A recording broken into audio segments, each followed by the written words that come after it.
আসসালামু আলাইকুম viewers. GS5 Pro হোক বা RS5 হোক, এই ধরনের কনসোলের যে গেমগুলো অনেকে সেটআপও জানে না, মানে চালাইতেও জানে না।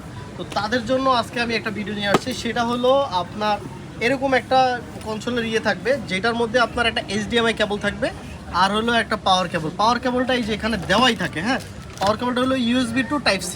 তো USB to Type-C কাজ হলো USB-টা আপনি হয়তো বা কোনো USB পোর্টে দিয়ে দিবেন অথবা কোনো মোবাইল একটা চার্জার দিয়ে, যেমন আমি মোবাইল চার্জার দিয়ে করে নিচ্ছি।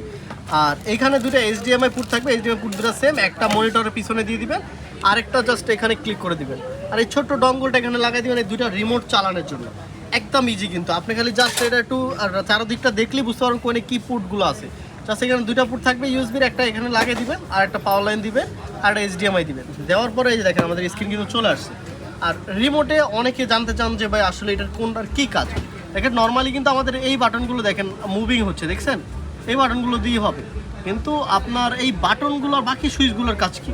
বাকি সুইচগুলো যেমন বেসিক যদি আমি বলি আপনাকে, এ দিয়ে হলো সিলেক্টেড বা ওকে বাটন, আর বি দিয়ে হলো আপনার ব্যাক বাটন। যেমন আমি যদি এই যে গেমটার মধ্যে এই যে এন্টার করতে চাই, তাহলে আমি এ চাপ দিব, এ চাপ দিলে কিন্তু এটার হয়ে গেছে। আর এখন যদি আর বি চাপ দিই দেন ব্যাকে চলে আসছে। আর ওয়াই যদি আমি চাপ দিই তাহলে কিন্তু আমার সার্চ অপশন আসছে, মানে সার্চ বারটা আসছে। আমি এখান থেকে যে কোনো কিছু সার্চ দিলে আবার সেম এ সিলেক্টেড করবো, আবার যদি আমি বি সিলেক্টেড করে আমার কিন্তু ব্যাগে চলে আসছে, দেখছেন। আর কোনো গেম যদি ফেভারেট করতে চাই, আমি গেমে ঢুকে সেক্ষেত্রে এক্স চাপ দিলে এই গেমটা আমাদের ফেভারেটে চলে যাবে।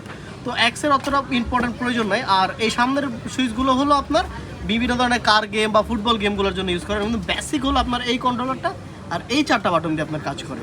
যেমন আমি যদি আপনাকে একটু দেখাই যে এই বাটনগুলো দেখেন মুভিং হচ্ছে, তো আমি যদি একটু ইন্টার করি এই যে এই গেমটা, তো আমি এই গেমটা দিয়ে খেলতে চাই, আমি এ দিয়ে ইন্টার করবো।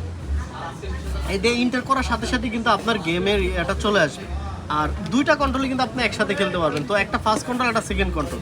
ফার্স্ট কন্ট্রোল দিয়ে ম্যাক্সিমাম টাইমটা কাজ করতে হয়, নাইতো কিন্তু সেকেন্ড কন্ট্রোল দুটো হয় না।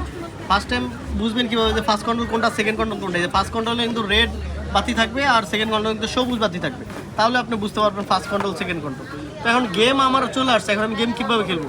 এটা হলো সিলেক্টেড বাটন, মানে এটা দিলে কয়েন আসবে আমার। এই যে দেখেন আমার এখানে কয়েন চলে আসছে একটা। হ্যাঁ, তারপরে এটা হলো স্টার্ট বাটন, স্টার্ট দিলে যে গেমটা আমার স্টার্ট হবে। তারপরে আমার এখান থেকে এ বা বি দিয়ে আমার সিলেক্টেড করে যে গেমটা স্টার্ট হয়ে গেছে। আমি এই যে গেমটা যদি একটু খেলি তাড়াতাড়ি করে নামাই দিলাম, এই যে দেখেন এই যে আমার এখানে বি দিয়ে আমার এটা গুলি করতেছে, ঠিক আছে।